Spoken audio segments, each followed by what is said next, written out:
মাদকতা ছেড়ে তারা ইসলামের পথে আসছে এবং এসেছে বলে 24শে জুলাইয়ের মতো একটি গণ অভ্যুত্থান যাদের গাড়ির মতো উঠে নাই সেই সমস্ত ছাত্রদের দ্বারা সম্ভব হয়েছে। যেখানে মাদককে হাতের কাছে পৌঁছে দেওয়া হচ্ছে, তারা সেই মাদককে তাদের মুখের উপরে সরে মেরেছে, কিচ্ছু করতে পারেনি। আমরা তার সাক্ষী। প্রিয় সুধীবৃন্দ, আজকে যারা এখানে উপস্থিত আছেন, আপনারা সবাই জানেন নারী বান্ধব স্বাস্থ্য, সেই পরিবার যদি ঠিক না থাকে, আমার সন্তানের পরিচয় যদি ঠিক না থাকে, আমি কিভাবে স্বাস্থ্য সেবা তাদেরকে দিব? তবুও কিছু সুপারিশ যেহেতু করতে হয়, আপনারা যেহেতু বুঝে গেছেন যে আসলে আমাদের প্রকৃত স্বাধীনতা কোথায়, স্বাধীনতা খর্ব করে আমাদেরকে আরো পরাধীন করে দেওয়া হয়েছে, নারী জাতিকে ভোগের পণ্য হিসেবে ব্যবহার করা হচ্ছে।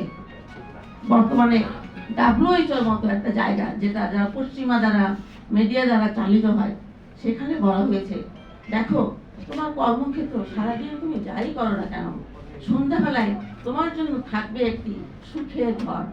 হায় রে নারী সমাজ, সেই সুখের ঘরটাকে আজকে আগুনের মধ্যে আমরা ছুঁড়ে ফেলেছি। আমরা WHO কথাও আমরা শুনি নাই, তাহলে সেই স্বাস্থ্য আর কি হবে? বলা হয়েছে নারী বান্ধব হাসপাতাল গড়া হবে, নারীদের জন্য বৃদ্ধাশ্রমের ব্যবস্থা করা হবে। একটু আগে আমাদের ভাই বললেন বৃদ্ধাশ্রম কেন? পুরাণে পদে পদে বলা হয়েছে মাতা পিতার প্রতি তোমরা সৎ ব্যবহার করো, তাদের জন্য শব্দটি পর্যন্ত বলো না। আমরা কোন দুঃখে বৃদ্ধাশ্রমের জন্য যে দেশের 95% মুসলমান, সেখানে মা বাবাকে আমরা অত্যন্ত সম্মানের সাথে রাখবো। বলা হয়েছে সন্তানের জন্য দোয়া করো, সন্তানকে ইসলামী শিক্ষা দাও। এটা আজকে সময়ের দাবি। বই পুস্তকে না থাকলেও যেভাবেই হোক, ফেসবুকে দেখবেন এক শ্রেণী আছে আপনার ধর্ম বিরোধিতা, এই যে ধর্ম নিরপেক্ষতা, এসব ছড়ায়, কিন্তু তার ভিতরেও অনেক পজিটিভ কাজ হয়। স্বাস্থ্য সম্পর্কে বলতে গিয়ে আমি বলবো যে আগে মানসিক স্বাস্থ্য, নিজের স্বাস্থ্যকে আগে ঠিক করুন, আগে নিজের বুদ্ধিকে ঠিক করুন। আপনারা কোরআন পড়েন না, সেজন্য জানেন না যে কোরআনে কি লেখা আছে। অথচ আমেরিকার হার্ভার্ড বিশ্ববিদ্যালয় থেকে শুরু করে প্রত্যেকটি বিশ্ববিদ্যালয়ে আল কোরআনের প্রত্যেকটা অধ্যায় পড়ানো হয়। ইহুদিরা প্রত্যেকটা অধ্যায় জানে, কিন্তু আমরা জানি না, আমরা কোরআন পড়ি না। আমি সেই বিশেষজ্ঞ যারা নারী এই নির্বাচনের নারী কমিশন যারা তৈরি করেছেন, তারা কি কোরআন পড়েন? একটা লাইন বলতে পারবেন? সূরা নিসাটা কি কোনোদিন পড়েছেন?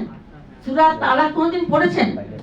কি মানে আয়াত, অসম্ভব মানে যুগান্তকারী আয়াত, যে আয়াত কোরআনে অন্য কোথাও আসে নাই, নারীদের জন্য আছে, যে হে পুরুষ সমাজ, তোমরা আল্লাহর বান্দা নারীদেরকে কখনো কোনোভাবে কষ্ট দিও না। আপনারা কি সেই আয়াত দেখেছেন কখনো? ম্যাডাম, আমরা একটু সংক্ষেপ করার জন্য প্লিজ। এরপরে যেটা বলতে চাই যে মানুষকে, সমাজ, জাতি, আমাদের সমাজ যেটা চায়, নারী যেটা চায়, সেই দৃষ্টিভঙ্গিকে সামনে রেখে, তাদের চাওয়া পাওয়াকে সামনে রেখে আমাদেরকে একটি সংস্কারমূলক একটা আইন তৈরি করতে হবে। আমরা এই আইনকে আমরা আস্থা করে আমাদের এই সামনে যে ডাস্টবিন আছে সেখানে ফেলে দিলাম। সবাইকে আসসালামু আলাইকুম। অসংখ্য ধন্যবাদ জানাচ্ছি ডাক্তার শাহিনা আনোয়ারি, সহযোগী অধ্যাপক, গাইনি বিভাগ।